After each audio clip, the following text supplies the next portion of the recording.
All right, it is continuing the part the Q&A, which I think the Q&A lasts like 3 years at this point. How's everybody doing today? Nice middle of the night warehouse Rudy basement. Shoved my head in a sink to make the hair look like I care, but it's actually a toilet because it makes me feel more alive. Makes you really know what you're worth in this world. Folks, we got more questions to go over. If you haven't figured out already, I just been answering a couple questions in a long form. The most feedback I get is people want me to spend more time on longer form answers and real conversation. People like the 10-minute market updates and news stuff. That always serves a certain purpose. Looking at collections, discussing cards, box openings across different card games. But there's a good set of you all out there, especially my patrons and people who send me the private that love the real life talk. So we like to stick with that at least once every couple weeks here and really have a real conversation. Right? That's what we're doing. So I'm telling you. All right. So we got more questions today, folks. We got a couple of the pages, all kinds of questions and answers here. We'll hit a few of them. Let's see. Where should we start here today, ladies and gentlemen? I hope you guys are relaxed. It's going to be a long video. 30, 45-minute day here, everybody. Now, here we go. We're going to start right at the top of the page. What are the smallest and largest collections you've purchased? In terms of financial value or number of cards? All right. Collection buying is like a fine art. It's a skill. As the years have gone by, and I have some really interesting videos coming in the next 30 days about the results of me buying all this sealed product on the open market. A lot of interesting pieces of data for everybody. Here's the thing. It's a very weird world, and it takes a certain mindset to deal with buying and selling collections from individuals. Because let me lay the groundwork here, everybody. When you're actively discussing something back and forth, whether it's on the phone, in person, in your local Taco Bell, through email, pictures, whatever you're doing, the person selling you the collection, most likely, because I only like to deal with older cards. I don't buy modern or standard collections. And if I do, I tell people I'll buy them, but I pay such a bad price for them. Like if you think you have $10,000 in modern cards, I'll give you like $2,000 because I just don't want it. I really don't recommend you sell that kind of stuff to me. That's the kind of thing you need to sell on your own on eBay and try to walk away with $3-4 after shipping and fees, because modern and standard cards are just obliterated at this point. Or hold on to them and see if the future changes. That's really the best thing. But as far as dealing with high-end collections and older stuff, it's a weird conversation, everyone, because remember, most likely the person selling you an old collection is somebody who's had this collection for a long period of time. There's going to be emotional attachments, nostalgia. The financial value will be important, but it's really going to be more of an it's going to be more of a connection. It's like letting a loved one go kind of thing. It's a very cautious, you have to tread carefully on discussing these things. So let me give you some examples here. What are some of the largest and smallest collections? Honestly, all the time. If you haven't seen already, or maybe the video's not live, one individual, I bought one card, a Mox, Unlimited Mox Emerald I bought beginning of February. I don't know if that video is live or not. Just one card, and he threw in a bunch of fun Pogs and Pikachus and goofy stuff, but, collections like that, literally. Here's a played Mox, I don't know what it's worth, you gotta send it to me, I'll give you the exact price. You're probably looking at between $1,000 and $2,000 if it's heavy played and a lot of damage. If it's minty, you're probably looking at $2,000-$3,000 for a Mox, unlimited.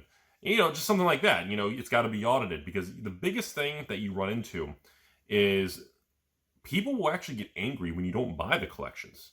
When you decline, not even mailing anything in the mail, not even getting to that point. Just when people present a collection to you, the most interesting thing I've always found over the years is a lot of people get angry when they're like, hey, Rudy, love your channel. I've got this ABC collection and I think it's worth $10,000. I'm looking to get, $7,000 from you. I'm like, oh, that seems fair. And then I look at it, I just said, honestly, I'm going to pass and work with you, man. That's just not something for me. I'm not liking the type of cards, the era of the cards, or the condition of the cards, or how the value of the collection adds up. Maybe it's 10,000 50-cent cards instead of one $10,000 card, And a lot of times people get very angry with me, and I'm going on Reddit and I'm gonna report you. They really get angry because some people will take it as insulting if you don't want their cards. You're just like, look, man, I'm just not interested. But that's kind of how it works when you do this stuff, and you've got to. So the toughest thing about dealing with this stuff is going to be keeping the emotional side out of it. It's strictly business. It's like 70s, 80s brokers when they'd call up other broker dealers and clients trying to sling $1 million bond or buying this and that. What's the bid? What's the ask? Screw you, a-hole, this, F you, I'm buying this. When they go through like that, it's not out of disrespect. It's just business. So Small collections, many times, one card. I mean, you know, I'll get people contact me, hey, I've got, you know, 2 dual lands, I'm looking for a couple $100. Sure, here's shipping label, send them over, you're looking at a couple $100. You know, stuff like that. Large collections now. Some of the biggest collections financially, multiple $100,000 plus collections. On average, most big collections usually fall into me. Like right now, pending, I can't go into too much details because the deal's not complete. I have 2 very large collections in the works right now. Complete sets of Unlimited, partial sets of Beta, sets of Arabian, partial Legends. Probably about $30,000 to $50,000 estimated price range, depending on once the rest of the collection shows up, once we audit it. So we got a couple collections that I'm currently working with some clients here that have, you know, it's probably, even if it averages in the middle, you're probably looking at $40,000, $50,000, even $40,000 collections. I mean, that's a big payment, man. That's a lot of money. So, you know, so there's things like that. Overall, historically, what's interesting is on the bigger collections, they're more enjoyable. The people selling them they're happier. They're better I prefer to work with people who have larger, more extensive collections. Says, Rudy, I have a whole set of all 4 horsemen, Arabian, Antiquities, Legends, and the Dark. I got all 4 sets, man. I don't know. I want $20,000. I'm like, honestly, that sounds about right. If the collections are in garbage condition, you may be looking at 15 grand for all of it. If the collections are minty, you're probably looking at like 25 grand. So, I mean, you know, and it's like, cool, okay, yeah, let's work, let's do it, man. And most people prefer, you'll learn the difference between amateurs and people who've been around the block because they focus on risk and safety and they understand the value of things. And I can tell that very quickly when I'm negotiating or I'm discussing and I open up communication with certain individuals. When somebody contacts me and they're saying things like, hey, Rudy, got this Arabian set. Dude, I want 20 grand. I'm like, bro, if it's gem mint minty, I can probably give you like 10 grand for an 80 card Arabian set. If it's played and damaged, you're probably looking at like 5-6 grand. And then depending on the specifics of what cards are damaged, if it's a minty, it's a high-end card or low-end, it's going to swing the price. I'm not going to promise you a certain number without auditing the collection. And, you know, promise you, then I get the cards and, you know, Bazaar Baghdad has Sharpie ink on it. Or your Library of Alexandria, which you told me was in mint condition, I look at it, and then when I put it under bright light, I look at the surface, and it's all dented up from binder ding, and it looks great on the camera when you took a picture and sent it to me, but then it's got binder dings, surface dents, people wrote on top of the card, there's dents in it, and I'm like, okay, well, you have tremendous surface damage, or there's waviness, or the Unlimited cards have a lot of roller lines in the back. You know, the black border cards are touch-ups. Well, maybe you got a reback. Maybe your beta cards are clipped alpha, you know? You see what I'm saying? You get these situations, and those tend to be the things that make sellers very angry, or they think you're trying to scam them, and but remember, the older the card, the more sensitive the value is going to swing. So, I mean, yeah, I mean, if you have a played, you know, a damaged Bazaar Baghdad that looks like it went through the washing machine, I'll give you a couple $100 out of courtesy, even though it's like mangled like this, you know? But if it's, you know, normal light played, you're probably looking at least $1,000. If it's gem minty, then yeah, the price starts climbing to maybe $1,500. Well, I don't know what the prices are today. Godly, those quotes are probably no good in the last couple months. But you get the idea.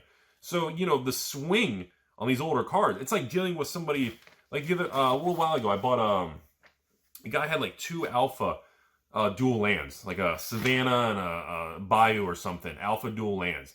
And they were actually graded a BGS like 4, like terrible Beckett grades. And I was like, dude, that's not much. That's pretty much heavy played. They're rough. And then I actually got them, broke them out of the case. He did not want to be filmed, so I apologize. I never made it to the public. And the cards were actually better condition because the subgrades were all like 8, 8.5, and 8. But then one subgrade was like a 3 because of like a binder surface damage. And it was actually worth more. So the quote I gave him was too low, and I had to raise the quote because I felt the card was worth a lot more. So I hope this makes sense. You get a lot of weird things like that. So, but the majority of people I do transactions with, I'd say the average transaction size is between $3,000 and $13,000. That's going to be the average person selling an old collection. They have some things, partial sets, some things like that. It's very rare that I get to the 50, 100K plus transactions, and it's very rare that I do transactions for 1 or 2 cards. One last comment on, let me give you this, and one last thing on like the small transactions. You guys will appreciate this. All right, sorry. Part 2 on here. But no, one last thing on the small transactions. historically, I don't really like dealing with small transactions. And I mean this in no disrespect, but when somebody contacts me and says, I have what's a great example? I have a cradle. I have a Gaia's cradle, Gaia's cradle, Gia's cradle, whatever. I have a cradle. Rudy, MTG socks is $1,000 for you, $900. And I either just say, I just delete it. I'm like, bro, I can't work with this person. Or B, I send them a message back, hey, thanks for the contact, man, but look, I can't pay you that, man. The actual sold listings are this. You know, it looks like it's in played condition. Sold listings for played are maybe $500, so I could probably give you $400 for it. You know, maybe 75, 80 cents on the dollar for that. It's a hot card now, but it's probably going to go higher, whatever. And of course, they get angry. They'll reply with curse messages attacking me. Yeah, I knew you ripped everyone off. I'm going to spread this email, and you know, and you got to remember, all my responses and everything I do are I word and communicate with everybody, assuming you're going to spread or get angry at me. I go into everything like that from message number one because I'm wired that way at this point in time. So historically, what I'm getting at, and no disrespect to some of you nice people out there, but the smaller the collection, the tougher the deal is because that individual is usually more, I know this sounds derogatory and mean, but the person with a 1 or 2 card collection that has, you know, they tend to get more aggressive and angry, and they really want every penny. You know, Rudy, you got to, 3%. I'm looking at $23 in PayPal fees. You got to cover my $23. Bro, I'm already paying your shipping. I'm offering you a good price. Dude, I'm out. Mark Cuban. And unfortunately, I would say out of every 100 contacts I get, I'd say 50 of the 100 contacts, I'm Mark Cuban. I just go out. I pass. I'd say out of the other 50 out of 100, I'd say 25 of the 50 I attempt to communicate and see, kind of feel out the individual. The last little 25 out of 100 actually starts to go somewhere. And I'd say probably about every 15 out of 100 actually deals go through, or cards get mailed, or someone flies out. So I would say the success rate's probably about 15%, 15 out of every 100 people, to give you all an idea of the collection thing. It's a law of large numbers game, and it's trying to feel what kind of person you're dealing with. You've got to kind of, and this, again, I hate to say it this way, but you have to profile the seller and see what kind of seller this is. Is this another store just trying to unload at full price? Is this someone trying to sell one card and they are super fee sensitive, super money sensitive? Where literally, I mean, I get no joke. I get people contacting Rudy. I got one mythic from Core 21. I think it's worth $10. Will you give me $9? And no disrespect, but dude, just sell it yourself on eBay or go locally and sell it to another kid for $5, $6, $7 cash. And I respect the hustle, but the reality is, you have to know which. It's kind of like poker. You got to know when to fold them and hold them. You got to know when to walk away. And that's the difference between an amateur and a professional when dealing with any form of industry, is you have to know which battles to engage in.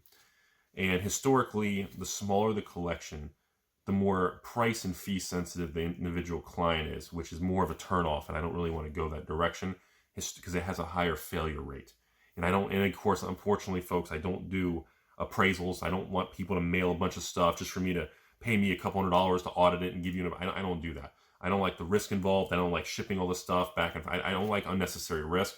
I don't need the money. I don't want to do that just to make money. I pass on that. Other people, well, Rudy, can I mail you this $100,000 collection? And if you'll give me $100,000, we'll do the deal. But if you're like $50,000, just mail it back, dude. I respect. I thank you for the contact, but I'm not going to put in a ton of time and risk of mailing something special and putting hours into auditing to make sure this is a good thing, just to send it back and take I don't do that. I apologize, but that kind of, the risk, the time involved. Time is very sensitive and special to me. So that's enough for the small and large collection. 15-minute answer there. But at least it gives you all an idea of how I approach this stuff. It's very complicated. It's not a simple thing, as most people really believe out there. Next question. Rudy, what is your total monthly upkeep for storage costs for all your collections, your locations, and the whole business cardboard empire you do? Okay, well, I pay, I have an office unit, an commercial office complex. I do bookkeeping. I have office stuff, excessive just basic cardboard, flattened boxes. I get pallets there. I have a shopping center location that's also rent. So hold on. So shopping center rent, office unit rent, warehouse unit rent, spare location. So I'd say as a total, partial ownership, another store kind of split 50-50 thing. So I would say total, I'm paying overhead and expenses on 4 to 5 locations. Between storage, stores, offices, the retail space, the non-retail space, the storage location. There's a lot of moving parts. So overall, you know, my upkeep on that stuff's probably, I'd say probably $10,000-$15,000 a month. Just behind the scenes fixed costs. I mean, not really proud of that, but again, the bigger your operation is, that you have to kind of scale. Obviously, I didn't used to have this many locations, but it just kind of is what it is. Anyways, weird question. Rudy, have you ever considered writing a book about the history and the rise of alpha investments? I've actually been approached twice in the last 24 months. One in 2020 and one in 2018 or 2019. Of somebody wanted to actually be a ghostwriter. If I would give them my whole story, they would actually write it and then have me review it and publish it. Another one asking if I would just write a future memoir type thing. And they would actually go in with me as far as publishing and the cost. Of course, you know, when you see stuff like that, that's another individual saying, dude, that thing's going to sell and it could be a big hit. And that profit sharing is how, you know, another party makes a lot of money. If I ever take a route of writing a book and giving the full behind the scenes of really what happened, because there's a lot of things the public don't know, that I've gone out of my way to stay very low-key or off the radar, or just a lot of things that are kept, never been disclosed, which in the future I think the public would be blown away by some of the behind-the-scenes things and decisions and risks I had to take in the early days. I mean, now everything's more established and boring.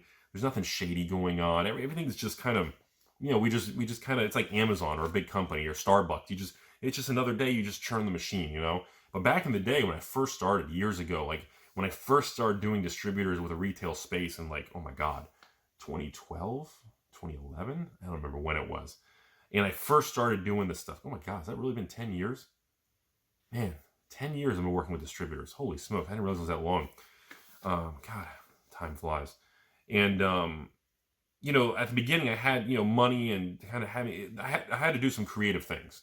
I really don't want to go into it, but now everything's very boring and by the book and legal and safe. But at the very beginning, I had to take some chances, especially with money and trying to get money. I didn't have much money.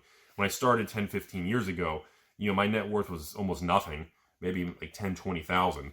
It's all, you know, in magic cards and a couple grand. And I didn't have much 15 years ago. So it was a very challenging uphill road at the beginning.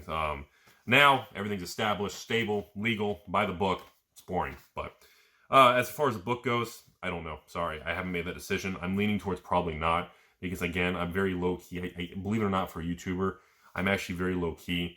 I don't go really public places. I don't travel. I mean, people make up these stories about me, about these hilarious copy pasta stories of grocery stores and Walmart and restaurants and all these things. They've seen Rudy, and Rudy went crazy, attacked people, jumped on shelves and cashiers, and I see all these things, and boy, some of them are pretty good. But again, you got to remember the reality is I don't really go anywhere. Lindsay does the grocery shopping and the family stuff with my little one and my family, and I'm pretty private, actually. I don't really go anywhere publicly, so it kind of cracks me up when people make up these things. Oh, by the way, quick thing.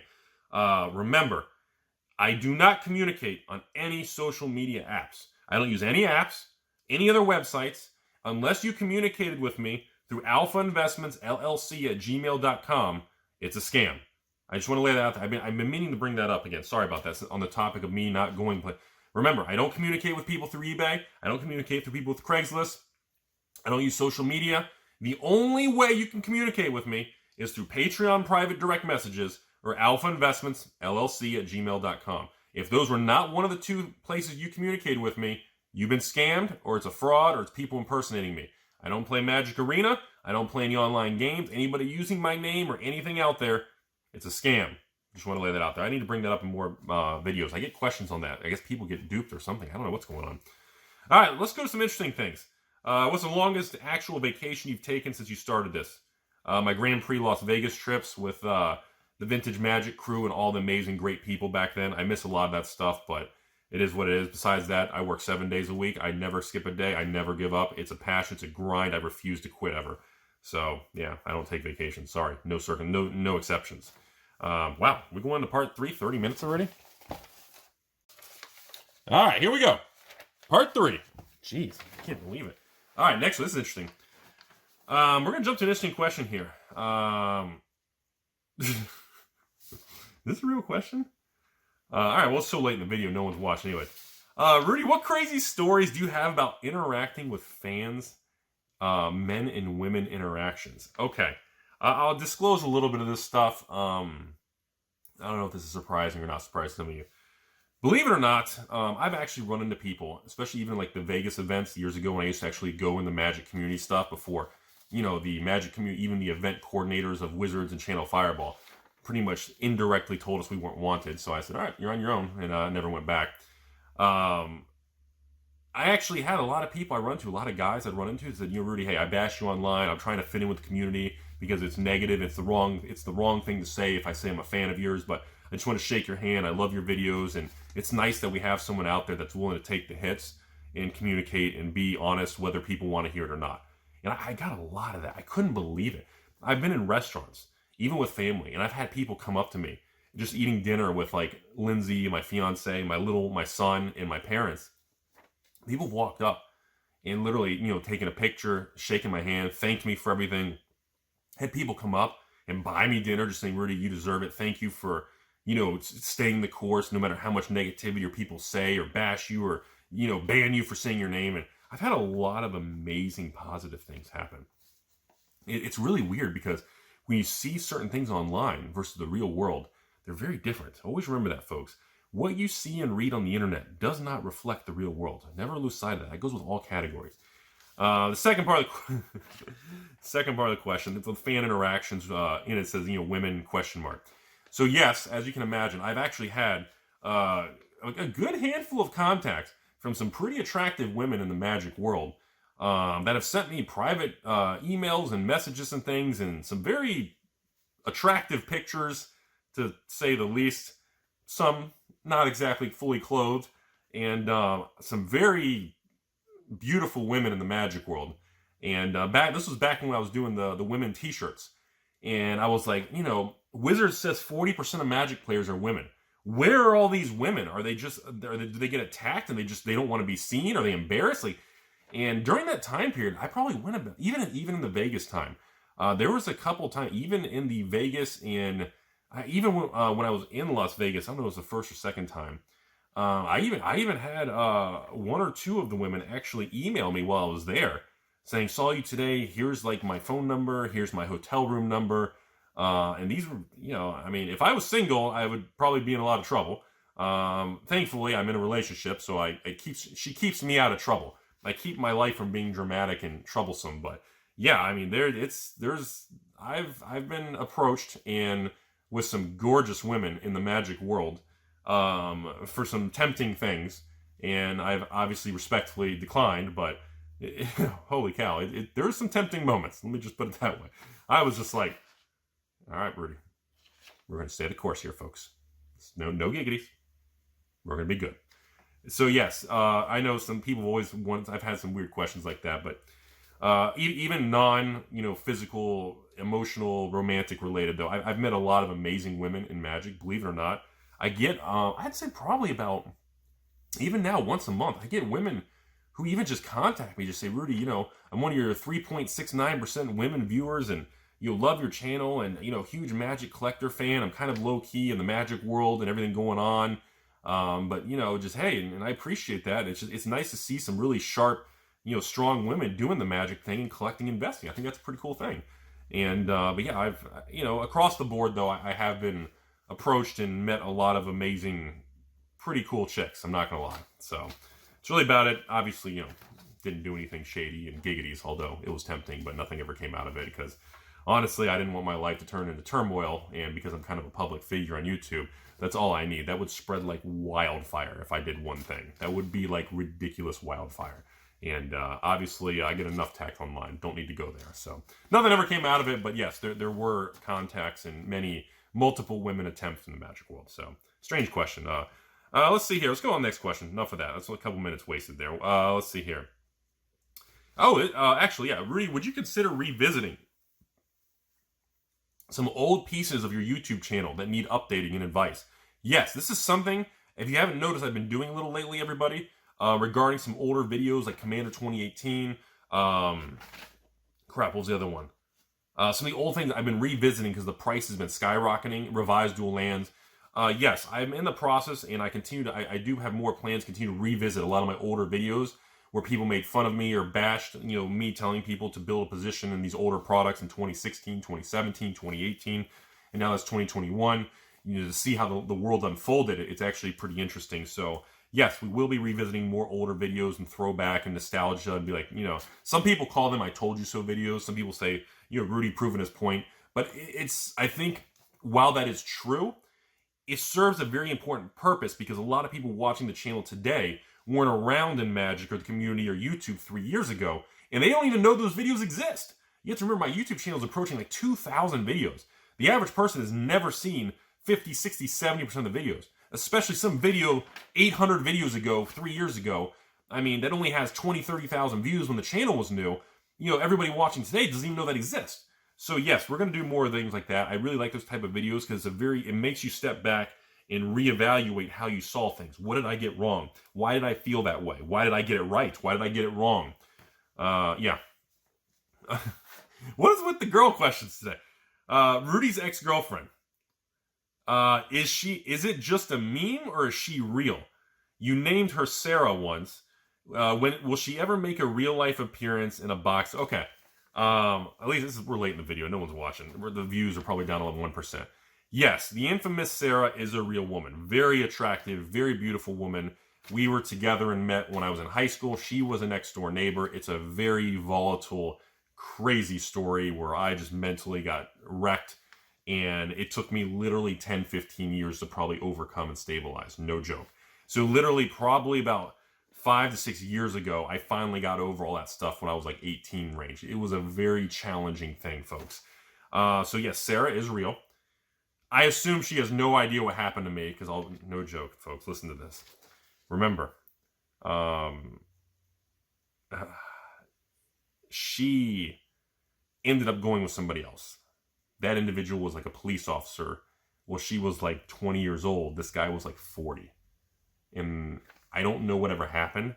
At the time, when I was like 20, my life was very different. I was dead broke, living at home, and I was a mechanic. I was turning wrenches, and just my goal was to try to make $20,000, $30,000 a year, maybe starting out as a mechanic, buying some tools, no college, nothing. So I think she just saw a better opportunity with a more put-together individual. I don't know. And again, I was young and stupid, so I probably did stupid things and didn't respect or say, or, I wasn't there for her enough. Trust me, the fault is probably not just me or her. It's usually faults in relationships or both. But I blame myself because, I don't think I was developed and old enough to understand even what to do or maybe what she was looking for or whatever it was. But yeah, she was gorgeous. And it was the Rudy's ex-girlfriend thing, actually. The original Sarah, yes, she is real. I don't know what happened to her. I don't think she's in Jacksonville, Florida anymore. I think she moved to like St. Augustine, Florida, last I heard, or a realtor or something. Some people told me different things. I'm afraid to say what I think her last name is because I don't know if that's even real. Some people looked it up because she got married. I had some people actually look into it and be curious. I don't know if I should say it. Well, whatever. It doesn't matter. I don't even think it's real. But, hey, I feel like... I don't know. Supposedly, the last name, I believe, was Carpenter. So, I believe when she got married or something, I don't know if that's even her name or that's what somebody told me. That may just be made up or a stage name or a fake name or maybe she's divorced. I have no idea. So, there's no real way of knowing if this Sarah and that last name still exists, if she's in St. Augustine or we don't know. But many people have contacted me saying, dude, could you imagine if Rudy found this person and where he is today and like live streamed and interviewed and filmed that? I don't know. I don't know how or I don't know how or why or I don't know, folks. I don't know if that would be some epic video of filming and like, oh my God, what happened to this guy? But I don't think we're ever gonna go that direction. But anyways, here, let's move on to something else here, folks. All right, so look, I got an interesting one here too for you. How do I go about this? I don't know. This is some of these questions. All right, here's a go.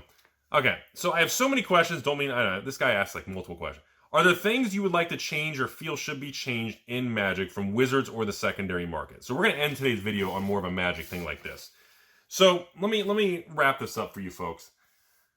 As far as things go with Magic and how I think Wizards should do it, overall, on a whole scale, Wizards and Papa Hasbro, they do just fine running Magic. I know a lot of you don't want to hear that. The creativity of new sets, always trying to do something new and creative, is positive. Where we disagree, and most of you, which I know no one's watching 40 minutes in the video anyways, I firmly stated 3-4 years ago, and I'll revisit it because I've made people angry lately. I actually think some form of protection and expansion of maybe the reserve list or something new should be implemented to protect and instill confidence in the secondary market. Right now, it's not that the reserve list needs to be fully expanded like I've suggested in the past, but Wizards is having a problem where the consumer is no longer trusting them when it comes to secondary market on new single cards because of Secret Lair and the reprint policy has become so loosey-goosey. It's fractured the consumer confidence. So we're in a situation where Wizards, in my opinion, to really instill a nice 1-2 punch in the secondary market and inflate the C level, they need to do something.